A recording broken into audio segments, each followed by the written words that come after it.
The stagecoach rattled into Dusty Creek, Nevada, on a Thursday morning in the spring of 1878, carrying Annie Dalton, and every ounce of fury she had spent 3 months carefully packing alongside her trunk.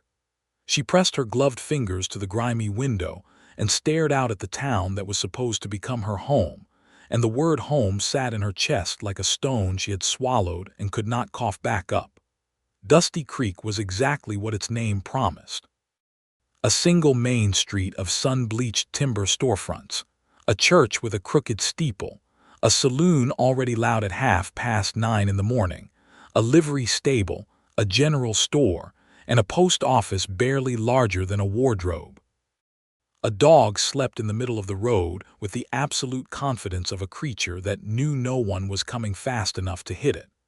Annie smoothed her traveling skirt, a practical dark navy wool that her mother had pressed the night before she left St. Louis, and felt the letter crinkle in the pocket sewn into her petticoat. She did not need to take it out.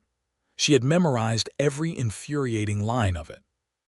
The letter from Gilbert Walden, dated February the 2nd, 1878, had been forwarded through the marriage broker agency her father used in Kansas City, and it had read, she could still see his cramped handwriting, as follows: Miss Dalton, I will be honest with you since I suspect you would rather have honesty than flattery. I am 28 years old and I own a cattle ranch east of Dusty Creek that requires a capable woman to manage the domestic affairs. I am not a man who attends dances or writes poetry. I work from before dawn until after dark. I am told you are headstrong and difficult to manage. I consider that either a warning or a qualification, depending on the day. I will expect you to arrive by the 22nd of April. There will be a preacher waiting. Gilbert Walden, headstrong and difficult to manage. She had read that line so many times the paper had begun to soften at the fold. Her father had called it a good match. Her father had also bet his grain mill on a bad poker hand and lost it to a man named Frank Delacroix, which was why Annie Dalton was now stepping off a stagecoach in the Nevada dust instead of teaching school in St. Louis as she had planned for the past 2 years of her life. The mill was gone. The house was mortgaged. Her younger sister Clara needed the money from this arrangement to stay in school, and so Annie had written back to Gilbert Walden with the tersest acceptance letter she could compose, folded it into an envelope, handed it to the postal clerk, and gone home to cry once and then never again. She was 23 years old. She had a teaching certificate, a trunk of books, and enough stubbornness to outlast a Nevada summer. She did not intend to be managed. The stagecoach driver set her trunk on the ground with a thud that raised a small cloud of dust, tipped his hat in a way that suggested he was already thinking about his next stop, and climbed back up. Annie stood in the street with her carpetbag in one hand and looked around. She noticed him because he was looking at her with the same expression she imagined she was wearing herself.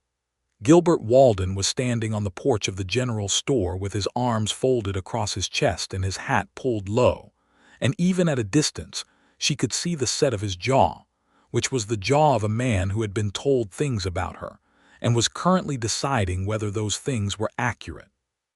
He was taller than she expected.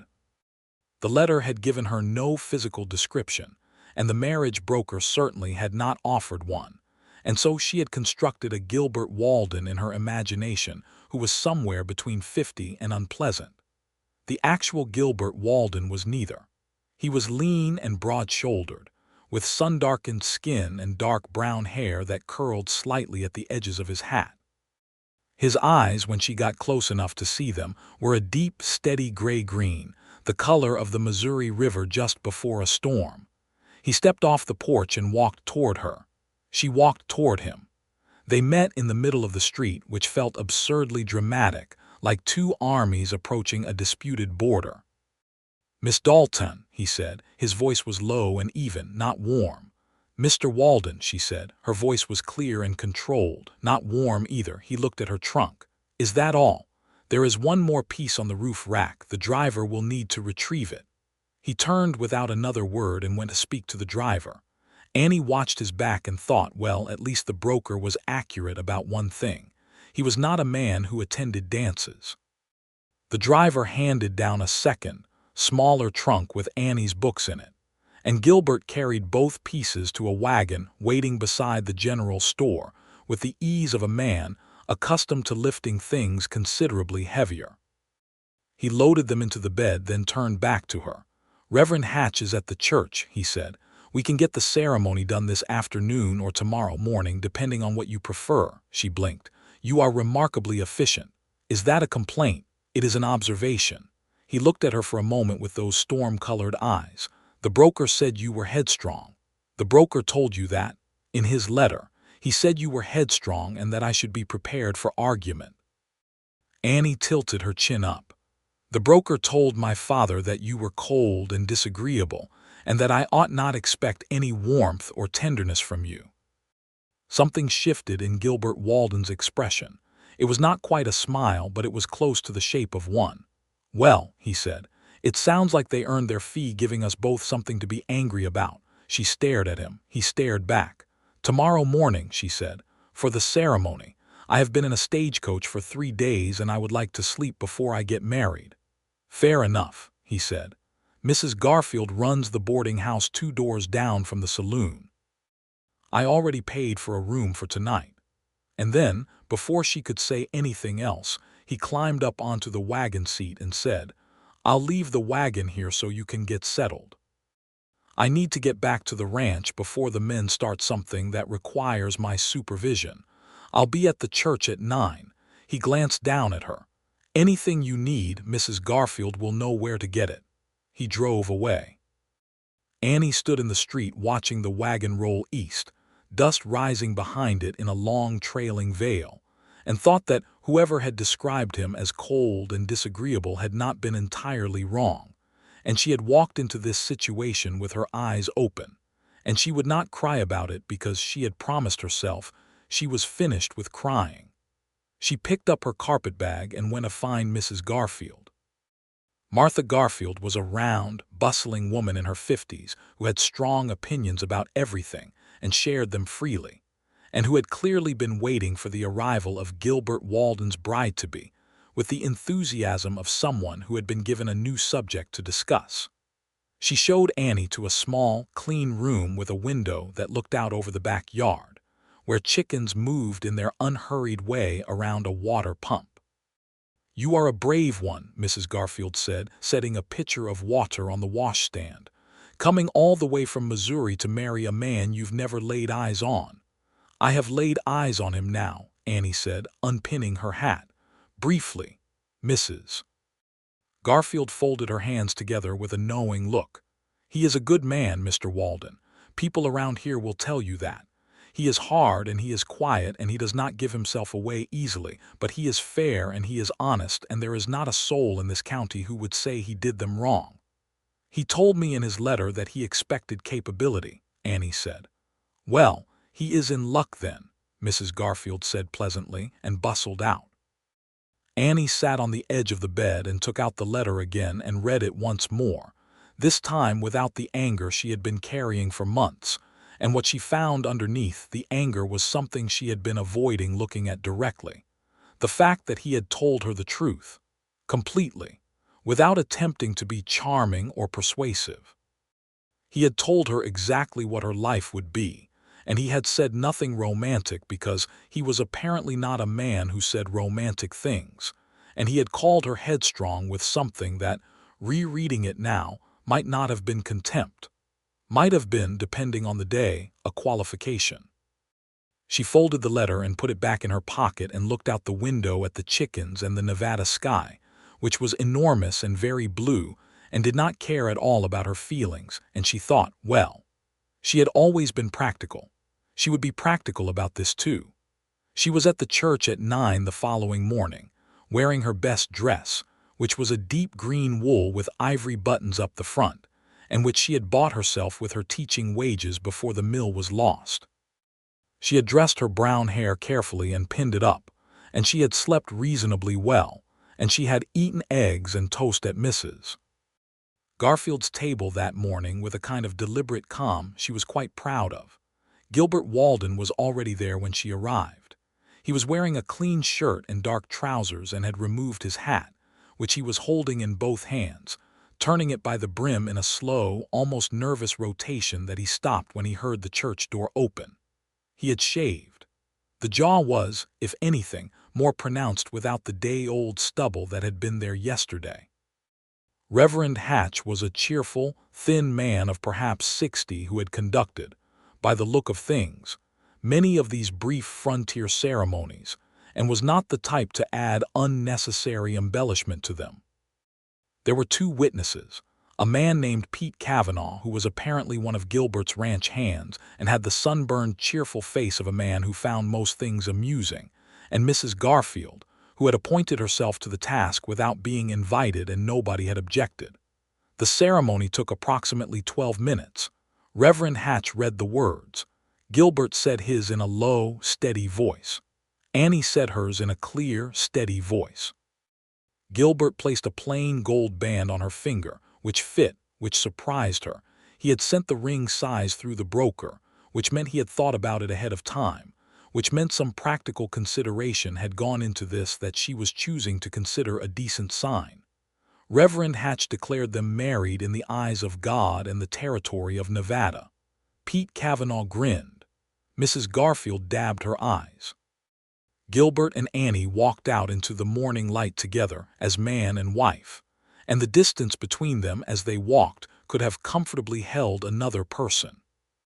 "The ranch is about 4 miles east," Gilbert said as they approached the wagon where her trunks were already loaded. "The house is not what you may be used to." "I grew up in a grain mill," Annie said. "Comfort is relative." He glanced at her sideways. He did that she was learning, looked at her sidelong as if he was still taking measurements, deciding what she was. "Pete and the other hands eat supper at the main house," he said. "We have 3 hands year-round. Pete Cavanaugh you've met. Tom Rays and a younger fellow we call Huck. His given name is Henry Huckabee, but he answers to Huck. They are decent men. Huck is 19. Tom is in his 30s. They will not give you trouble." "I did not imagine they would," Annie said.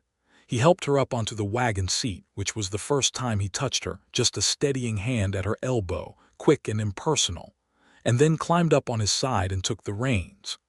The wagon rolled east out of Dusty Creek, and Annie watched the town fall away behind them and the land open up, wide and dry and golden under the May sun, and thought it was actually rather beautiful in its unforgiving way.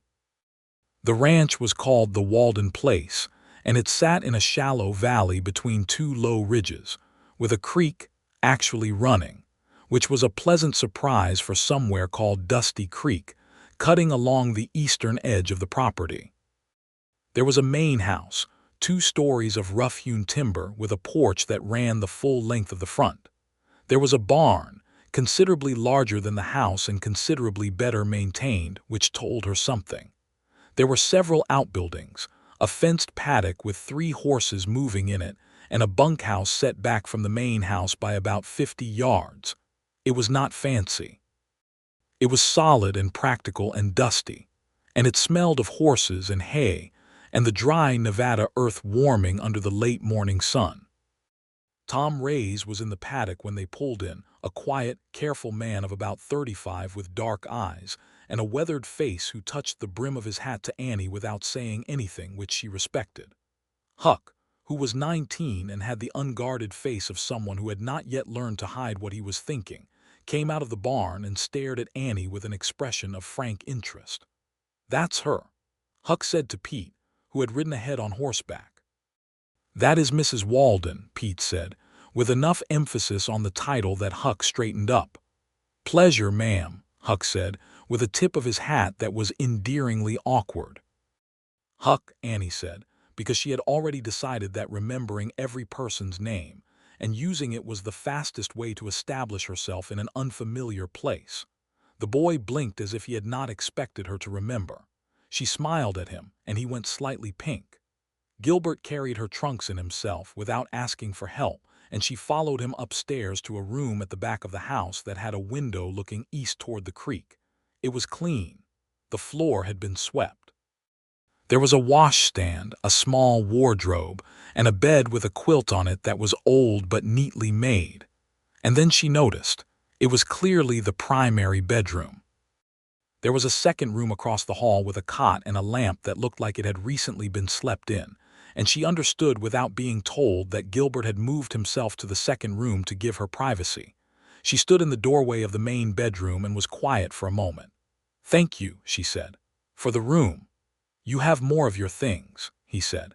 It was not exactly an acknowledgement, but it was close to one. She put her books on the windowsill that same afternoon.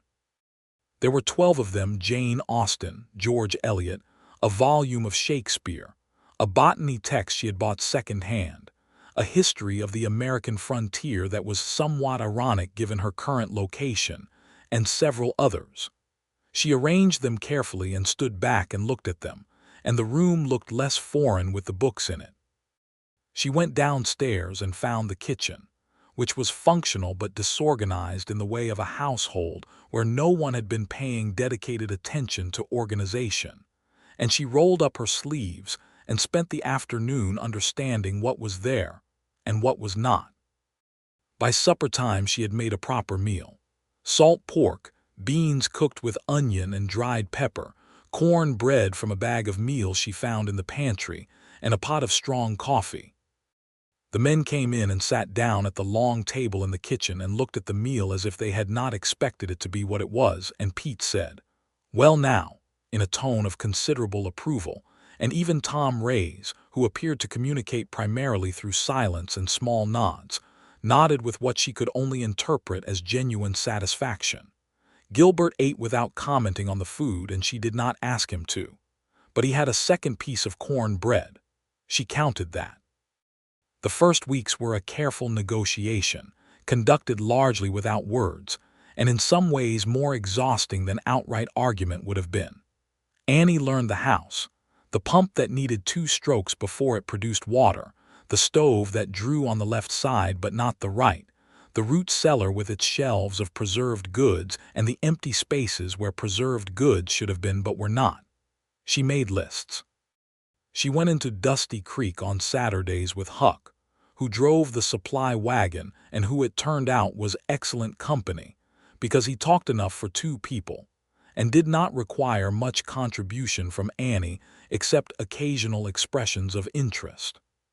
She learned the land, the way the creek ran clear after rain and muddy before it, the ridgeline to the north where she could see 30 miles on a clear day, the south pasture where the cattle grazed in a loose and apparently contented mass. She was not a ranch woman by background, but she was an intelligent woman who paid attention, and she found that ranching operated on the same basic principles as everything else she had ever learned, which was that if you understood why a thing needed doing, you could figure out how to do it. Gilbert watched her. She was aware of it, the sidelong assessment that was becoming familiar, the way he would come in for water at midday and pause in the kitchen doorway for just a moment longer than was necessary, watching her move through the space that was now her space as much as his. He did not interfere. He did not offer opinions. He did not compliment or criticize. He was, she decided, waiting for something. She was not sure what. The moment that changed things between them, the first shift in a series of shifts that she would later look back on as the entire geography of her feelings rearranging itself, came on a Friday evening, 3 weeks after she arrived, when Gilbert came in from the south pasture in a hard, frustrated silence that was different from his usual quiet. He sat down at the kitchen table and pressed both hands flat against the wood and stared at them. Annie put a cup of coffee in front of him without comment and sat down on the other side of the table. He did not speak for a moment. Then he said, "Lost a heifer today." "I am sorry," she said. "Third one this month." He picked up the coffee. "There is a sickness working its way through the south herd. I cannot get the county veterinarian out here before next week. If it spreads to the north herd before he arrives, I lose the year." She looked at him. His face was controlled, but the effort of controlling it was visible if you knew where to look, and she was beginning to know where to look. "What kind of sickness?" she said. He described the symptoms: fever, labored breathing, a particular lethargy in animals that were usually restless. She was quiet for a moment, turning her botany text over in her mind, except this was not botany. This was livestock medicine, which she did not know. But she had the history of the frontier text, and she had read a chapter on cattle management in the great drives of the 1860s, and something was snagging at the edge of her memory. "Is there a doctor in Dusty Creek?" she said. "For people, not for cattle. What about old Marshall Briggs?" Mrs. Garfield mentioned him. She said he had a ranch south of here for 20 years before he became marshal. Gilbert looked at her. "Briggs would know about cattle sickness." "He might. And you could ride to him tonight and be back before morning." There was a pause while he considered this, and she watched him consider it, and she recognized the expression on his face as one she sometimes saw in the mirror herself. The expression of someone who was used to solving things alone, realizing that a second perspective had just offered something useful, and working out how to accept that without losing their footing. "I could," he said. "Then go," she said. "I will manage supper." He rode to town that night. He came back at midnight with Marshal Briggs, who was a large, leathery man of 60 with strong practical opinions about infected cattle, and the two of them went to the south pasture with lanterns. And by the following morning there was a treatment plan that consisted of separating the sick animals, specific feeding practices, and a powder the marshal knew could be obtained from the general store. It was not certain, but it was a plan. Not one of the north herd sickened.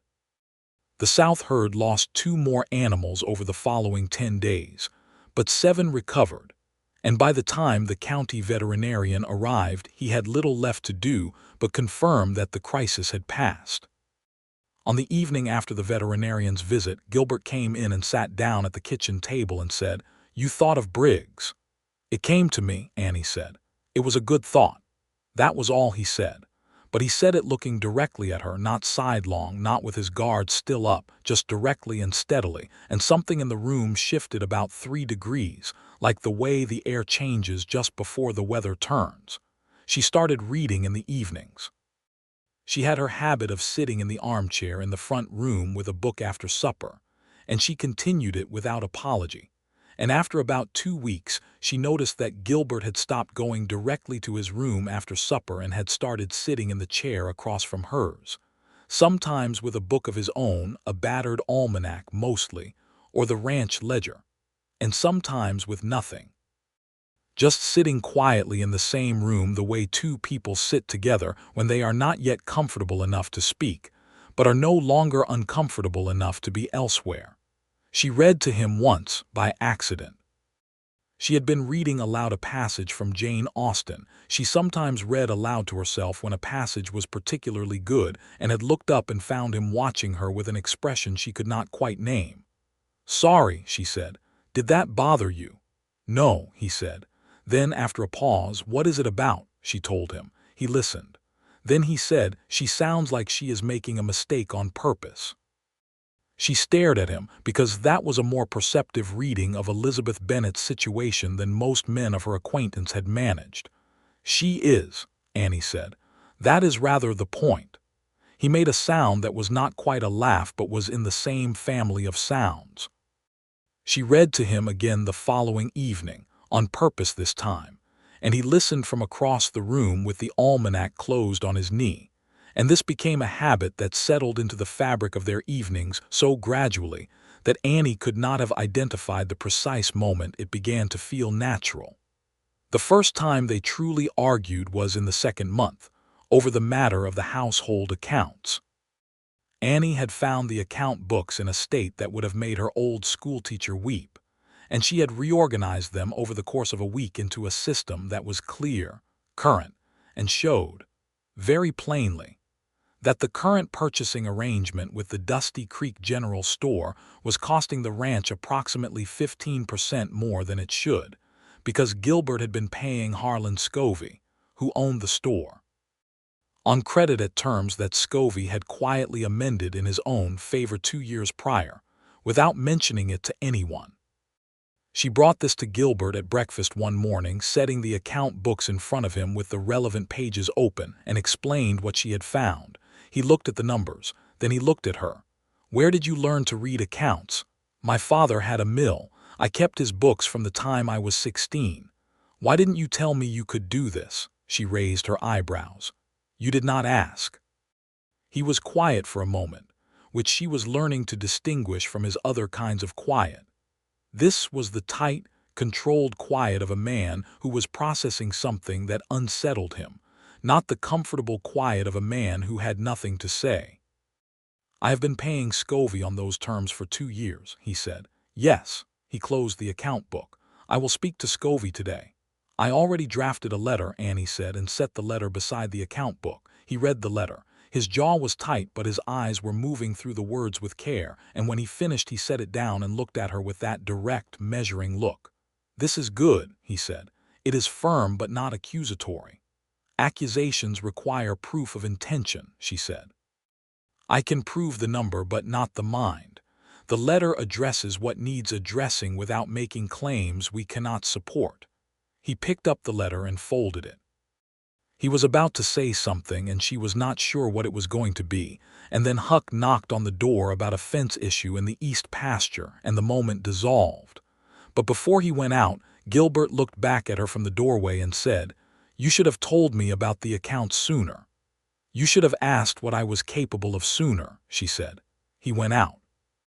She sat at the table with her coffee and her heart doing something complicated in her chest that was not quite pride and not quite happiness, and was certainly not what she had expected to feel 3 months into a marriage. She had agreed to under financial duress in a house in the Nevada desert. Harlan Scovey, it turned out, was not a pleasant man in other ways beyond his creative approach to credit terms, and the situation with him grew more complicated before it grew less so. He came to the ranch on a Tuesday in late June, ostensibly to discuss the terms Annie's letter had raised, but he arrived in a mood that was clearly not receptive to renegotiation. He was a heavy-set man of about 50, with a reddish complexion, and the manner of someone accustomed to getting his way through sheer persistence, and a readiness to take offense. Gilbert met him on the porch while Annie stood in the front room where she could hear through the window she had cracked open that morning for the breeze. Scovey did not want to discuss the numbers. He wanted to make clear that he felt the letter was an insult. He said several things about the kind of woman who would insert herself into business matters, and the specific phrasing he used was not something Annie was going to repeat, even to herself, but she heard it clearly enough. Gilbert was quiet through most of it with a stillness that was not the same as patience. It was the stillness of a man holding something in carefully. When Scovey finished, Gilbert said in a very low voice, "Mr. Scovey, you are going to want to stop talking now."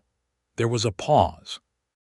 "My wife," Gilbert said, still very quiet, "found a discrepancy in my accounts that I had missed. She brought it to my attention and she drafted a letter that was more civil than the situation warranted. If you have a response to the numbers in that letter, I will hear it. If you have anything more to say about my wife's character or her business in this household, I am going to ask you to get off my property." Silence. Scovey said the numbers could be discussed. They discussed them. Scovey agreed, reluctantly and with bad grace, to revise terms going forward. He rode out looking like a man who had intended to arrive as a creditor and was leaving as something considerably less comfortable. Gilbert came inside. Annie was at the kitchen table with her hands folded, looking at the middle distance. He stood in the doorway. "Thank you," she said carefully. "He had no right," Gilbert said.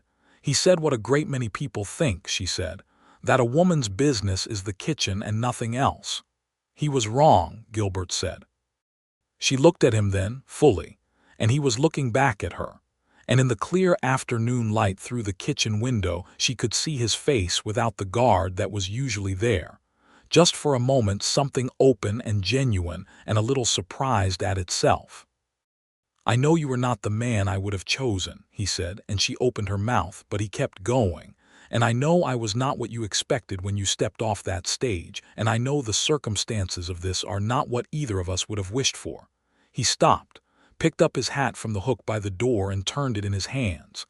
"But I want you to know that I am glad," he seemed to have some difficulty with the word, "that you are here." Annie said after a moment. "I am beginning to think I might be glad, too." That night she did not read from the Austen.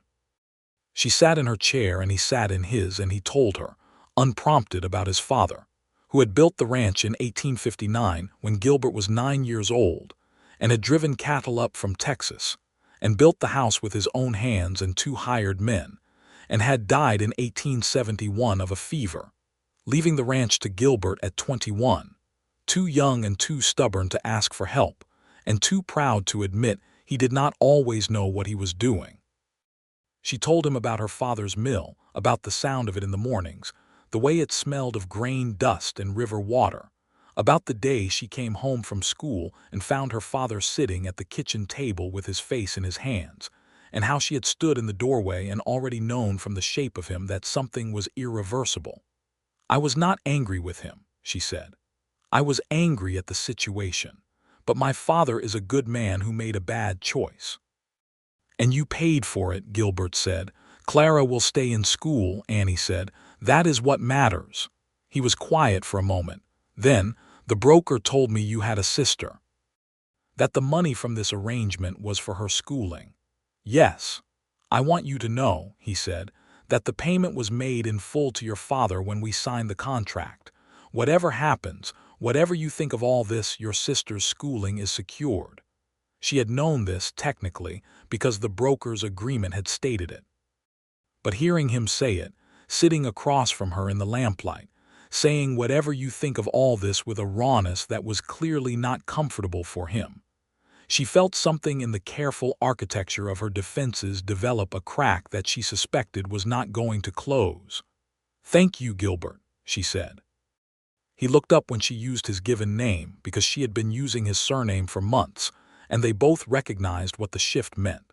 He said, "You are welcome, Annie," in a voice that was careful in a new way, careful like something trying not to startle something else. July in Nevada was a physical event rather than merely a season. The heat pressed down on the land like a hand, and everything slowed and turned golden and slightly dazed. Annie adapted by waking earlier and managing the heaviest work before 10 in the morning, and by spending the brutal noon hours inside with a pitcher of cool water from the creek and a book, a habit she had no intention of apologizing for. Huck brought her wildflowers one morning in July, awkwardly, clearly on an impulse he regretted the moment it was complete, holding out a small bunch of something yellow and scraggly with the expression of a man who has walked onto a bridge and only just noticed it's unfinished. "For the table," he said.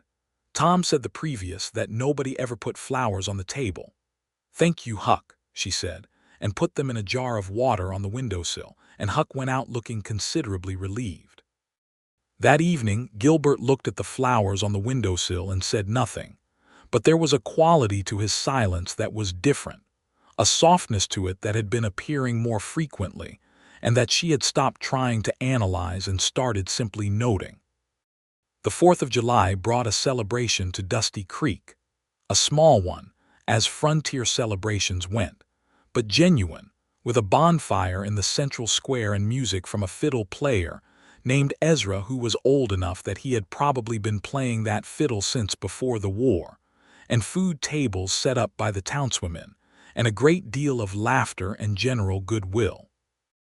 Annie went with the ranch hands in the wagon and Gilbert rode alongside on his horse, and when they arrived, she was pulled almost immediately into conversation with Mrs. Garfield and 2 other women, one of whom was a schoolteacher named Margaret Cole, who had been teaching in Dusty Creek for 6 years, and who had the warm, measured intelligence of someone who had decided exactly what she valued and arranged her life accordingly.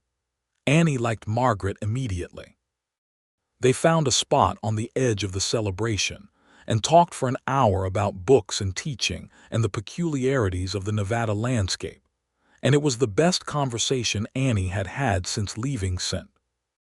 Louis, and she felt the homesickness that she had been managing at a controlled distance surge briefly and painfully forward. Margaret noticed. "Missing home," she said, not unkindly. "Sometimes," Annie said, "though I think I am missing the idea of home more than the specific place." "That gets easier," Margaret said. "I came from Ohio. For the first year I dreamed about green hills. Now I dream about Red Rock and I cannot imagine leaving."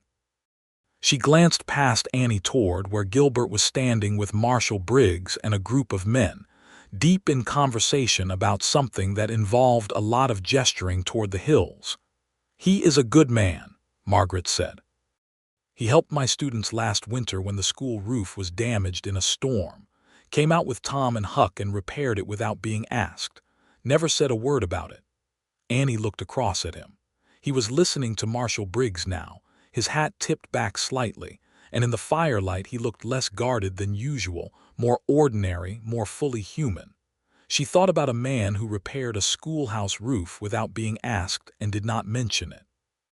The fiddle started up, and the bonfire threw sparks into the black sky, and Pete Cavanaugh materialized at Annie's elbow with his irrepressible grin and said, "Mrs. Walden, would you honor me with a dance?"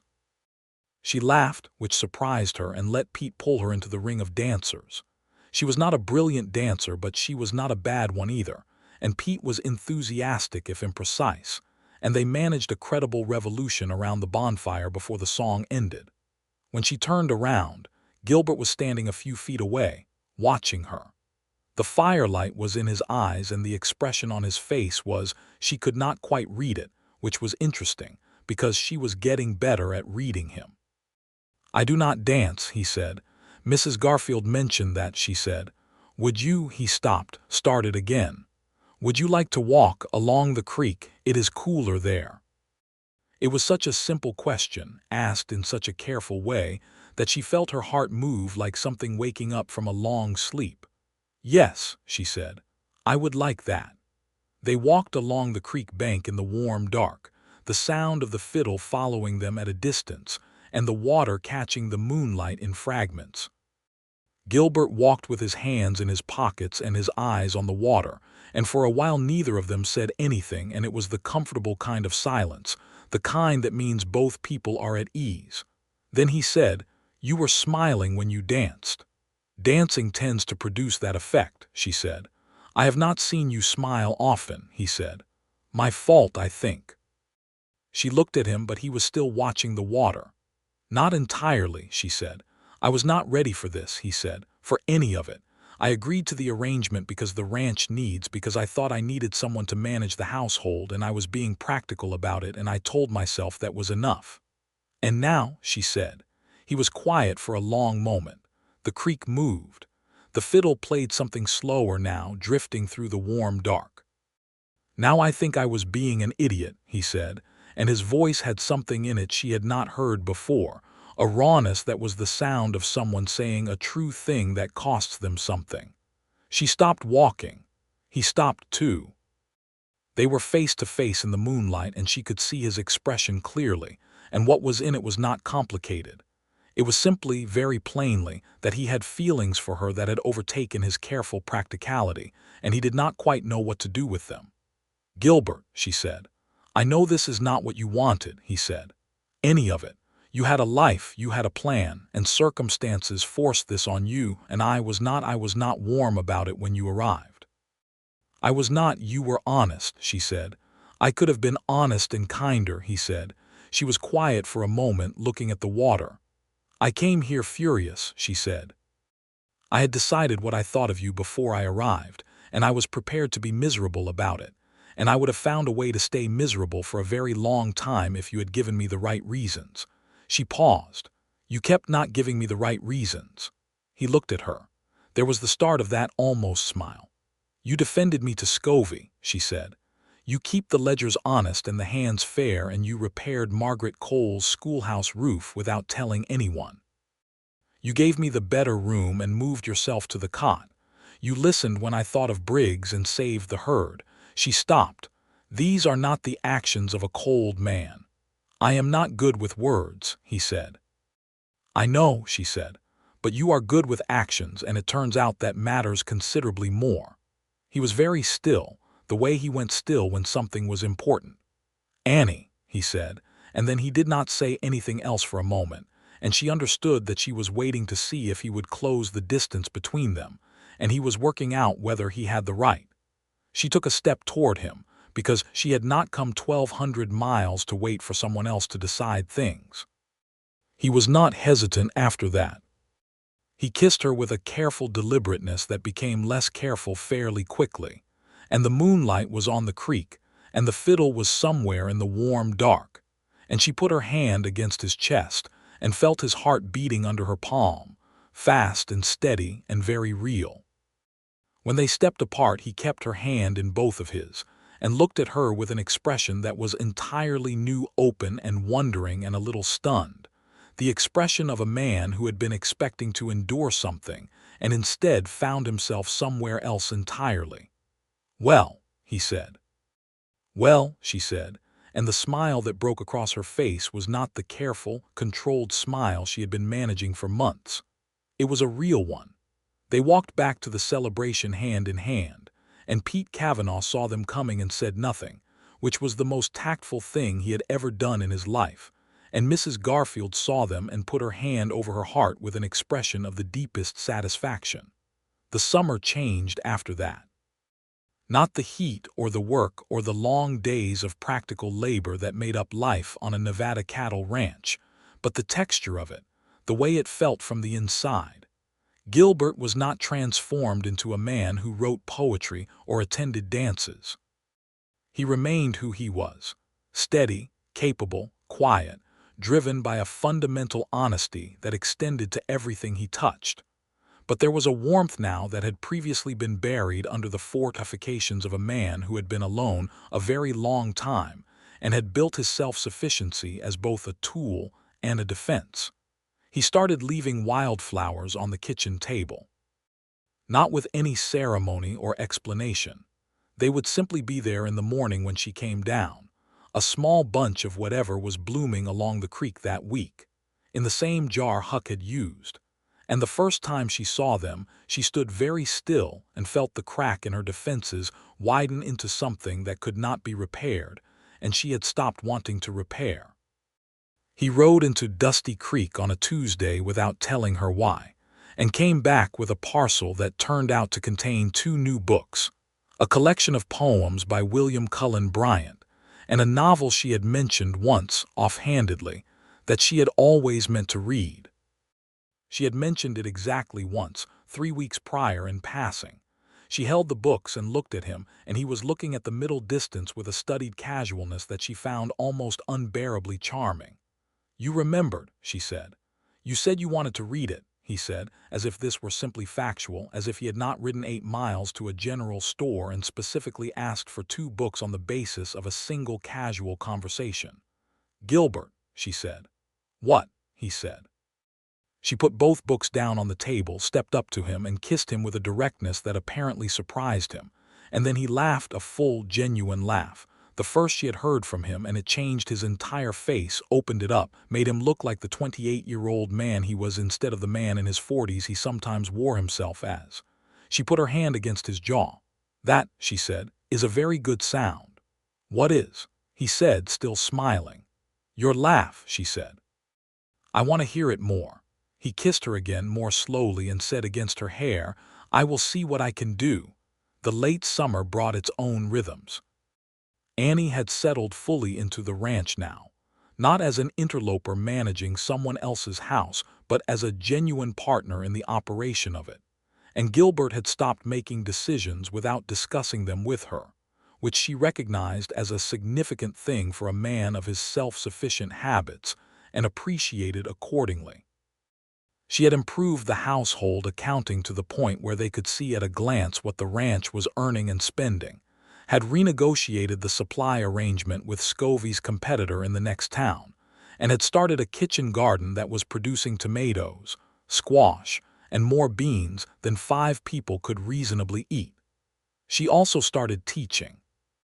It had not been planned exactly, but Margaret Cole had asked her one afternoon in August if she would be willing to assist with the older children at the schoolhouse on Thursday mornings, and Annie had said yes before she had finished thinking about whether it was practical, and Gilbert, when she told him at supper, had said, "That's good," and meant it, and she had felt that same waking sensation in her chest. Margaret became a genuine friend, the kind you made rarely and recognized immediately, and it made Dusty Creek feel less like an exile and more like a life. One evening in September, sitting on the porch in the cooling dark after a long day, Annie said, "I wrote to Clara." "Your sister," Gilbert said. He was sitting on the porch step, leaning back against the post, his hat beside him. "Yes, I told her about the ranch, about you." She paused. "About the fact that I am not as miserable as I expected to be." He turned his head toward her, his eyes catching the last of the light. "Only as faint praise as that," she laughed. "I told her I was happy," she said, "which is the truth. I was being modest in my description because Clara will worry less if I don't sound too enthusiastic about something she wanted from me, and I refused to admit I wanted." He was quiet for a moment. "Are you," he said, "happy?" She looked at him.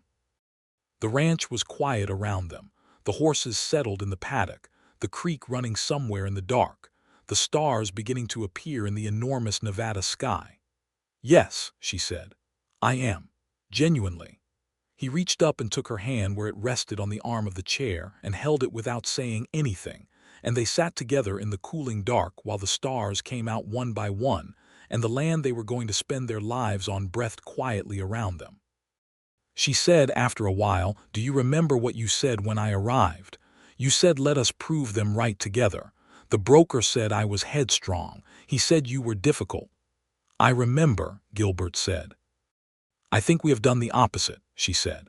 He was quiet for a moment, and then he said, "I think we've done something better." They had their first real holiday from the ranch in October, when they rode into Dusty Creek for the harvest festival that the town held every year, an event considerably more organized than the 4th of July celebration, and involving a great deal more food and a competition for best preserves that Mrs. Garfield won every year and was not modest about. Annie entered a jar of her tomato preserves, not expecting anything, and won second place behind Mrs. Garfield, and was so pleased about this that she told Gilbert on the ride home, and he laughed again, that full, open laugh that she collected like coins, and said, "Second place to Martha Garfield is a significant achievement. She has been entering that competition since before I was born." It was on the ride home from the harvest festival, under an October sky with the first real cold edge of autumn in it, that Gilbert said something she had not been expecting. "I want to write to your father," he said. She looked at him. They were side by side on the wagon seat, close enough that their shoulders touched when the road was rough. "To my father," she said.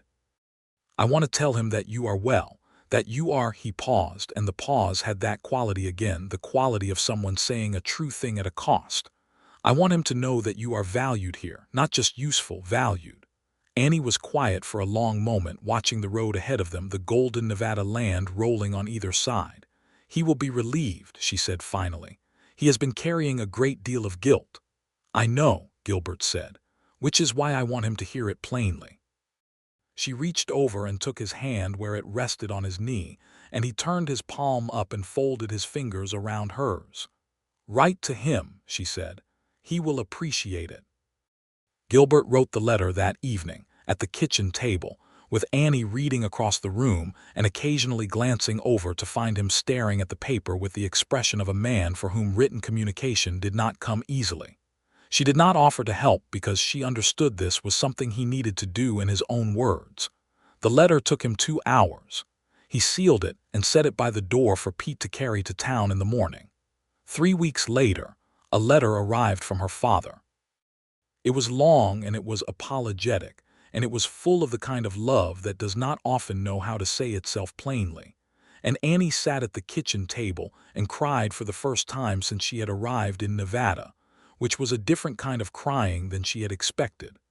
Not the grief she had been holding back, but something that was actually relief, something opening rather than closing.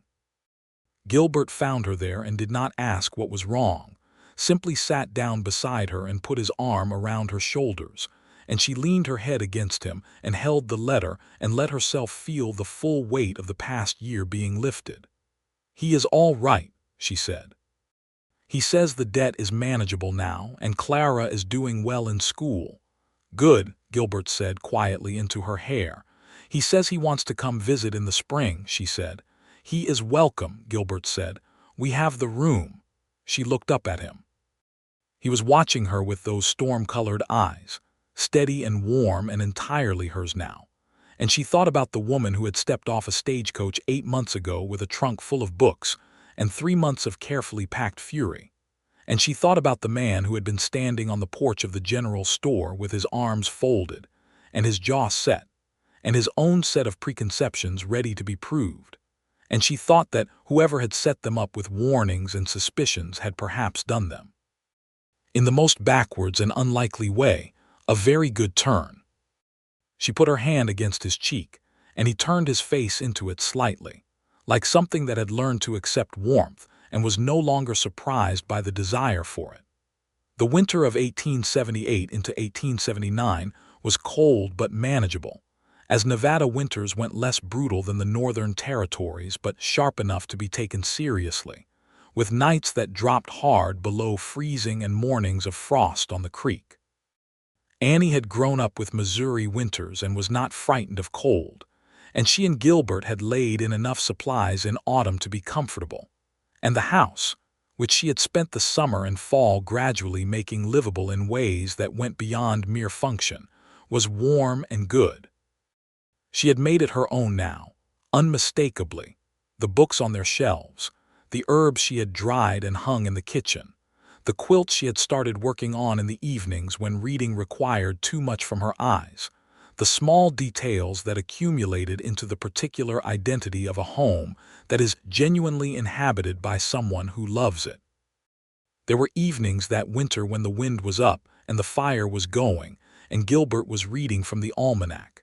She had started reading to him regularly enough that he had, over months, developed the habit of reading on his own, a development she found so satisfying that she did not comment on it for fear of embarrassing him. And the ranch was quiet, and the cold was outside where it belonged, and she would look up from her book and find him there across the room, real and solid and entirely himself, and she would feel something so simple and complete that it was almost impossible to describe.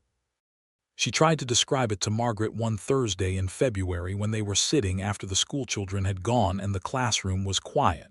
"It is not what I expected love to feel like," Annie said. "I expected it to be more like a book, more dramatic." "It is dramatic," Margaret said.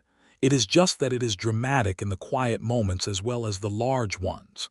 Annie thought about that. "He brought me flowers from the creek this morning," she said, "when it is barely above freezing. I do not know how he found anything blooming. He looks for them," Margaret said. "That is the drama." Spring came, and with it, as promised, her father. Robert Dalton arrived on the stage in late April 1879, almost exactly a year after Annie had arrived the same way. And the difference in his posture when he stepped down from the stage, and the posture of the man who had sat at a kitchen table with his face in his hands, told her something significant about the restorative properties of a year in which things had gone better than expected.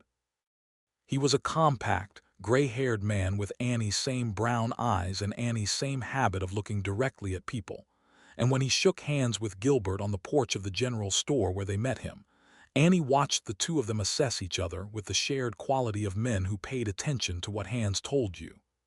"Mr. Walden," her father said. "Robert," Gilbert said, because Annie had asked him to use her father's given name, because formality between them seemed unnecessary. "We're glad you're here." Her father looked at Annie and said quietly, "You look well, girl." "I am well," she said, "better than well." He stayed for 2 weeks. He and Gilbert talked in the evenings after supper with a growing ease, about the ranch and the land and the economics of cattle in the 1870s, and the state of the frontier territories and 100 other things. And Annie watched from across the room or from the kitchen door, and felt the pieces of her life aligning themselves in a way she had not anticipated, had not let herself anticipate, but which had happened anyway, as the best things often do, without asking permission. Her father took her aside on his 3rd day and said, "He is a good man, Annie." "I know," she said. "When I arranged this, I thought I was making the best decision I could under the circumstances." but I also knew I was asking something very large of you, and I did not know if I had the right." "You did not entirely have the right," she said, "but it turned out well. And I love you, and I know why you did it, and Clara is in school, and this," she gestured broadly at the kitchen, the ranch, the wide Nevada sky visible through the window, "is my life now, and it is a good one." He took her hand and held it and did not say anything else, and did not need to. On his last evening, sitting on the porch, her father said to Gilbert, "Take care of her." Gilbert said, "She takes care of herself. I am doing my best to be worth her effort." Her father looked at him for a moment, and then laughed, and it was the laugh of a man hearing something unexpected and finding it better than expected. And Annie, standing in the doorway with 3 cups of coffee, thought that if she had to identify the moment when everything fully resolved itself, it might be this one. She married Gilbert Walden because she had to. She came to love him because he made it impossible, in the most gradual and deliberate and unshowy way imaginable, not to. The summer of 1879 was the best she could remember. Not because anything dramatically different happened. The ranch was the ranch. The work was the work. The Nevada heat was the Nevada heat. But because she moved through it as a person entirely settled in her own life, and that was a feeling she had never quite had before. She and Gilbert rode out to the ridgeline on a Sunday in July, the one she had discovered in her first weeks of learning the land, the one where you could see 30 miles on a clear day.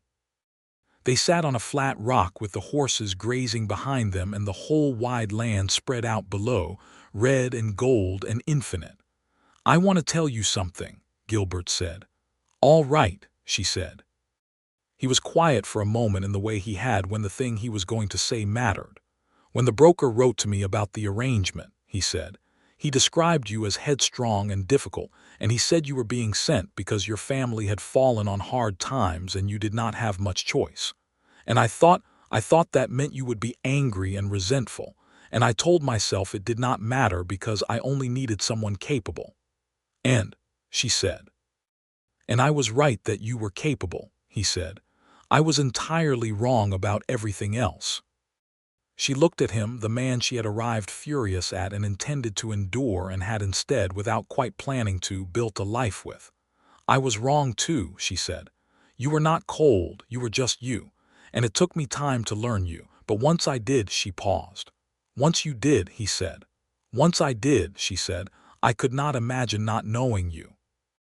He took her hand and they sat together on the flat rock on the ridgeline and looked out at the 30 miles of Nevada spreading below them, and neither of them said anything for a long time, and it was the best kind of silence, the kind that is full rather than empty, the kind that belongs to two people who have found the particular frequency on which they are at ease with each other and are no longer afraid of it.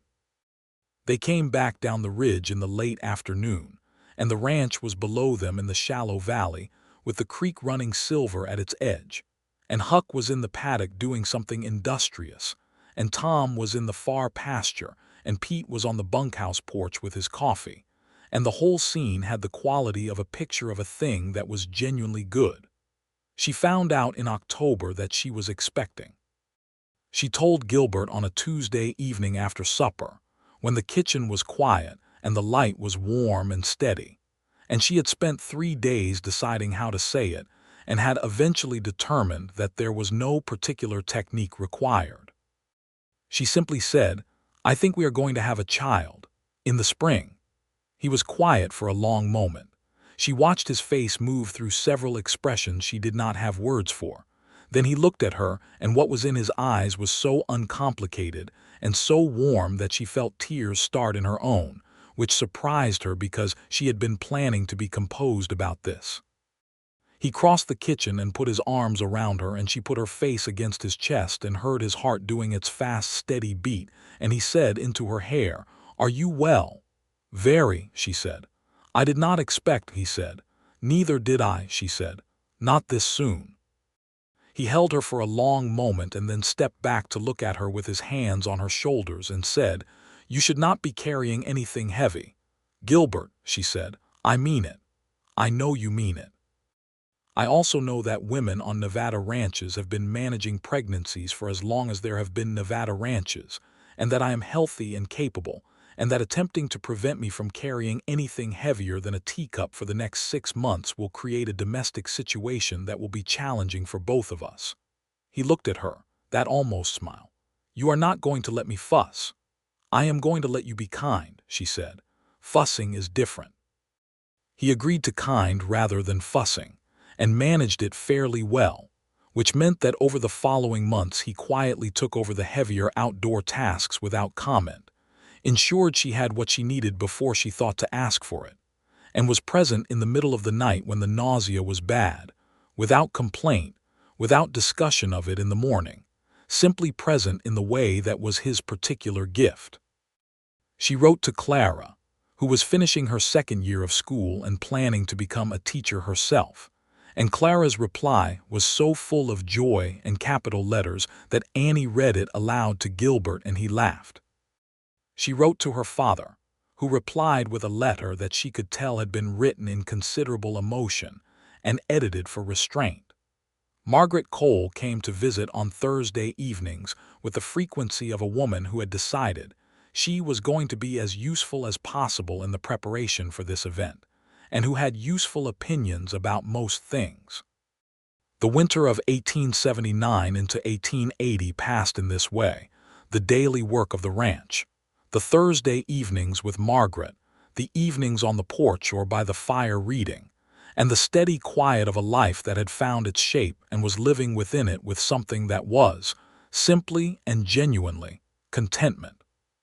The child was born in April of 1880, which seemed fitting, April being the month she had arrived, the month everything had begun.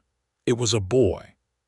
He arrived on a Tuesday morning with a healthy voice and Gilbert's gray-green eyes, and when the doctor from Dusty Creek put the child in Gilbert's arms and Gilbert stood very still for a moment with his son in his arms, and an expression on his face that she had never seen before and that was beyond any description she could manage. She thought she understood what Margaret had said about the drama being in the quiet moments. They named him Robert James Walden. Robert for her father, James for Gilbert's.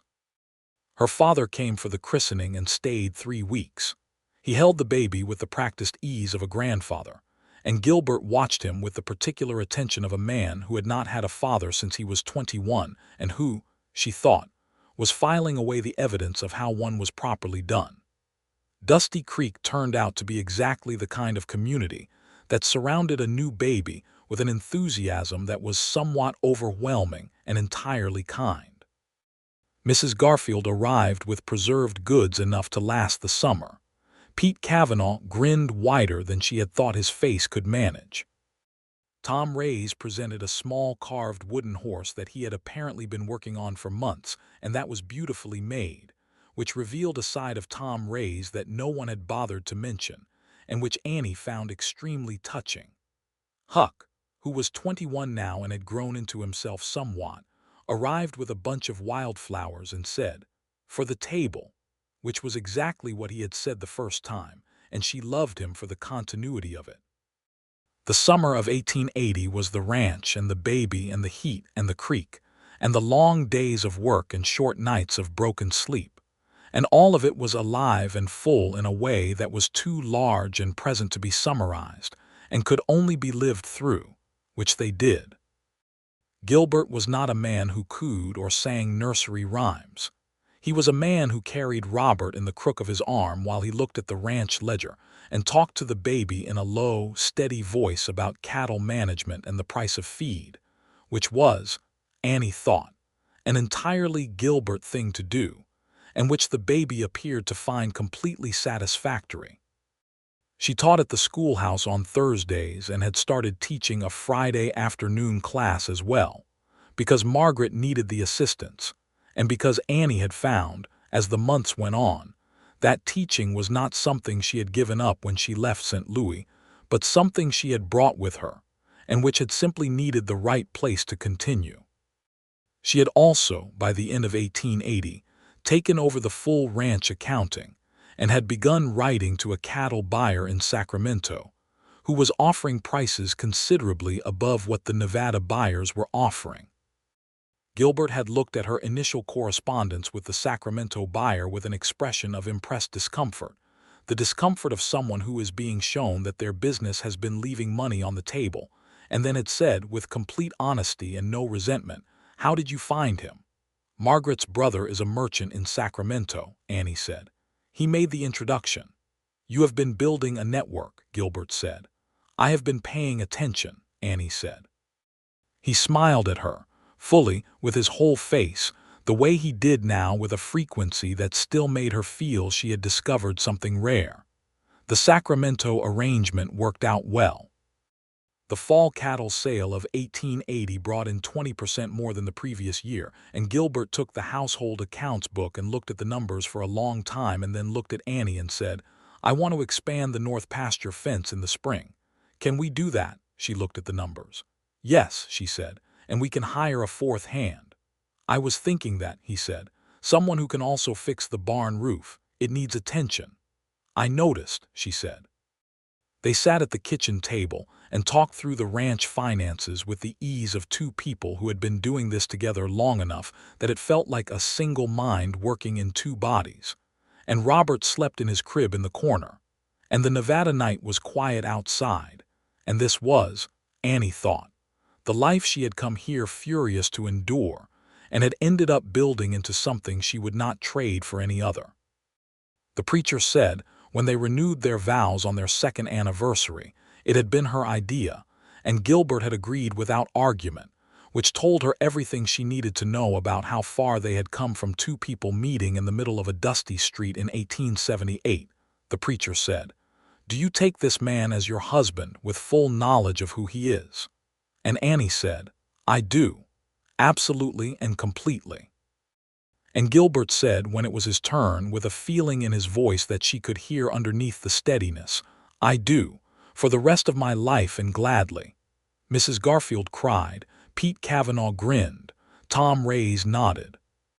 Huck, who was now 22 and had recently started calling on a girl in Dusty Creek with the earnest determination of someone who had decided to get on with things, looked on with an expression of general approval. Margaret Cole stood in the back of the church and caught Annie's eye, and smiled with the satisfaction of a woman who had known something was right when she saw it. Clara came to visit that summer. She had finished her schooling and accepted a teaching position in Kansas City, and she arrived on the stage looking so much like a grown version of the girl Annie had been missing that Annie held her for a long time in the middle of the Dusty Creek Street and did not care who saw it. Clara was 20 now, bright-eyed and sharp-minded, and already forming opinions about everything she encountered, and she took to the ranch with the enthusiasm of someone seeing the West for the first time and finding it better than expected.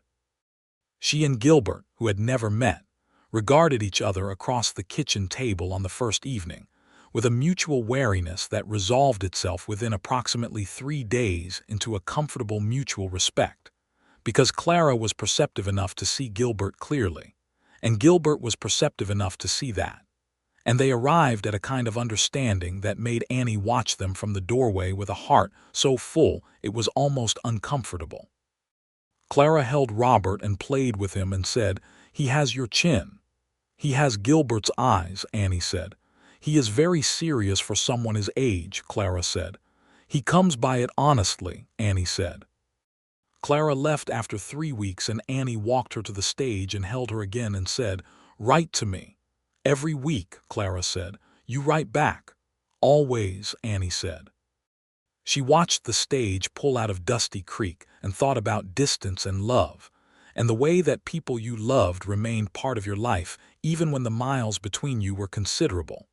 And then she walked back along the main street to where Gilbert was waiting with the wagon, Robert asleep against his shoulder, and she put her hand in his arm, and they walked to the wagon together. He helped her up onto the seat and handed Robert up carefully, and they drove east out of Dusty Creek toward the ranch, into the wide golden Nevada afternoon, and the road they had driven dozens of times now felt as familiar as anything she had ever known.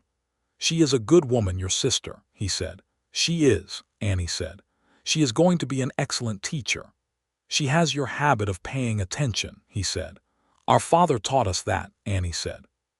"He always said the most important thing you could do in any room was pay attention to what was actually happening rather than what you expected to be happening." Gilbert was quiet for a moment. Then he said, "That is good advice." "He is a good man who made a bad choice," Annie said, as she had said before, "which is true of most of us, more or less." He reached over and took her hand on the wagon seat, as he did, and the road rolled on ahead of them in the afternoon light, and the ranch came up through the shimmer of the heat with its barn and its creek and its big Nevada sky. And she thought about arriving here with her trunk and her fury and her carefully maintained composure. And she thought about the letter in the pocket of her petticoat, headstrong and difficult to manage. And she thought about the man on the porch of the general store with his arms folded, and his storm-colored eyes and his flat, honest, entirely unromantic letter that had somehow, despite every intention to the contrary, been the beginning of the truest thing she had ever known. The years that followed filled themselves the way good years do, not with the noise of great events but with the accumulated weight of living, of seasons and work and small daily choices that become, in retrospect, the whole of a life. The ranch grew. By 1882, they had expanded the north pasture and taken on a fourth hand, a quiet man named Domingo who had been working cattle since he was 12 and who became, over the following years, one of the most valuable members of the operation. The Sacramento arrangement continued to be profitable. The household accounts were always current and always honest. Robert learned to walk in the kitchen, holding onto furniture and the patient legs of anyone who was standing still long enough, and then graduated to the porch, and then, inevitably, to the paddock, where he showed an early and determined interest in horses that Gilbert encouraged with a quiet, steady enthusiasm that Annie watched and stored in the part of her memory reserved for things she wanted to be able to recall precisely. In the spring of 1883, a second child arrived. A boy again, which surprised exactly nobody who had any opinion about these things, and who arrived with Annie's brown eyes and a disposition that was, from the first day, considerably more vocal than his brother's. They named him Thomas after the patient and quietly good Tom Rays, who had been with the ranch for as long as Gilbert had run it, and who had never been recognized as well as he deserved. Tom Rays, upon being told of this, said nothing for a long moment, and then said, "Thank you, Mrs. Walden," in a voice that was not quite steady, and went back to the paddock. And Pete Cavanaugh reported that he had seen Tom standing at the fence for a while afterward looking at something in the middle distance that was probably not actually in the middle distance. Gilbert came in from the barn on the evening Thomas was 2 weeks old and found Annie at the kitchen table with both boys. Robert, now 3, asleep on the settle, and Thomas in her arms, and the account books open in front of her, because she had been adding up the spring figures while the baby slept, and the problem did not solve itself for being delayed. He stood in the doorway and looked at her in the lamplight, and the expression on his face was the one she had first seen in the moonlight by the creek in Dusty Creek, on the night of the 4th of July celebration 5 years ago, the open, wondering expression of a man who had found himself somewhere better than he expected. She looked up and saw him there. "Come in," she said. "The numbers are good." He came in and sat down beside her, and she showed him the spring figures, and they talked through the plans for the summer, and Robert slept on the settle, and Thomas slept in her arms, and the lamp was warm, and the Nevada night was quiet outside the window, and it was a Tuesday, an entirely ordinary Tuesday, as Tuesdays went. She thought sometimes about the marriage broker and his descriptions, headstrong and difficult to manage, cold and disagreeable. She thought about the letter, cramped handwriting on good paper, arriving in St. Louis in February of 1878, with its complete and slightly infuriating honesty. She thought about her own reply, terse and careful, written at a kitchen table in a house she was about to leave. She thought about 2 people arriving at a disputed border in the middle of a dusty street, and what had been required of them, not romance, not poetry, not the performed sentiments of courtship, but the simple, difficult willingness to actually look at each other and see what was there instead of what they had been told to expect. What had been there, as it turned out, was rather a great deal. In the evenings, she still read aloud sometimes, in the front room with the lamp lit and the fire going in winter, with Gilbert in the chair across from her, and whatever boy or boys were old enough to sit still somewhere in the vicinity. She read Austen and Dickens, and the occasional passage from the frontier history text that was now somewhat annotated in the margins from repeated reading. She read from the poetry collection Gilbert had bought her in Dusty Creek in the summer of 1878, which had a cracked spine now from use. And sometimes Gilbert read to her. Not often, because he had told her the truth. He was not a man who was comfortable with words on a page. But sometimes, when the boys were asleep and the house was quiet, he would pick up the almanac, which was something of a family joke by this point, and read aloud a passage about weather patterns or livestock management in a low, deliberate voice, and she would put her book down and listen, and then they would look at each other. And one of them would start laughing first and the other would follow, and the front room was warm and the fire was bright, and the Nevada night was wide and deep outside the windows.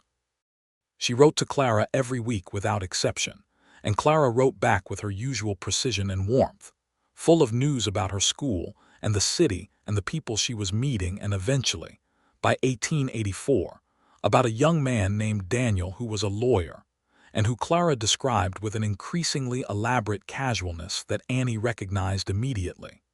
She showed Gilbert the letter in which Daniel first appeared, and he read it and said, "How long before she admits she is in love with him?" "3 letters," Annie said. "I will bet you a month of carrying the water," Gilbert said. "Done," she said. It was 2 letters, which meant the bet was forfeit on a technicality, and they argued about the technicality pleasantly for an evening. Clara and Daniel married in 1885, and Annie and Gilbert traveled to Kansas City for the wedding, taking Robert, who was 7, and leaving Thomas with Mrs. Garfield, who considered herself a grandmother to the Walden children by this point, and was not shy about saying so. It was the first time Annie had been back to Missouri in 7 years, and she stood in the street in front of the house where she had grown up and felt the distance between the woman standing there and the girl who had packed a trunk and boarded a stage, and the distance was enormous and entirely good. Her father walked her down the aisle at Clara's wedding, and then held her for a long moment afterward and said, without preface, "I am sorry for the fear I put you through." "I know," she said. "And I am glad," he said, "of everything." "So am I," she said, "so am I." They drove back into Dusty Creek on a Saturday in late September, coming in from the east in the late afternoon, with the sun behind them, and the town casting long shadows ahead. Robert was asleep against Annie's shoulder, worn out from the journey, and Gilbert had been mostly quiet since they crossed back into Nevada, the quiet of a man who was glad to be returning to his own land. As they passed through the main street of Dusty Creek, Mrs. Garfield was on the porch of the boarding house and waved with both hands. Marshal Briggs, who was 70 now and moving slowly but still at his post, touched his hat from the doorway of the jailhouse. Ezra, the fiddle player, was sitting in front of the saloon enjoying the afternoon, and nodded. Even Harlan Scovey, whom Annie had never entirely forgiven and who had never entirely forgiven her, gave a civil enough nod from the step of his store. Dusty Creek, her town, the place she had arrived furious and intending to endure, and which had become, through the accumulated weight of 7 years of living, as much hers as anything she had ever owned. Gilbert turned the wagon east out of town, and the road opened up before them, red dirt and sage, and the wide Nevada sky going gold in the west, and the ranch ahead in its shallow valley, with the creek running silver at its edge. He reached over and took her hand on the wagon seat. She looked at him, at the profile she knew as well as anything she knew, the jaw, the hair curling at the edges of his hat, the eyes that were the color of the Missouri River just before a storm, in which she could read now the way she read a familiar book, with full comprehension and without effort. "We are home," she said. "We are home," he agreed. Robert stirred against her shoulder, and the horses picked up their pace as they recognized the approach to the ranch. And the barn came into view, and the house with the porch that ran the full length of the front, and somewhere ahead Thomas was probably terrorizing Mrs.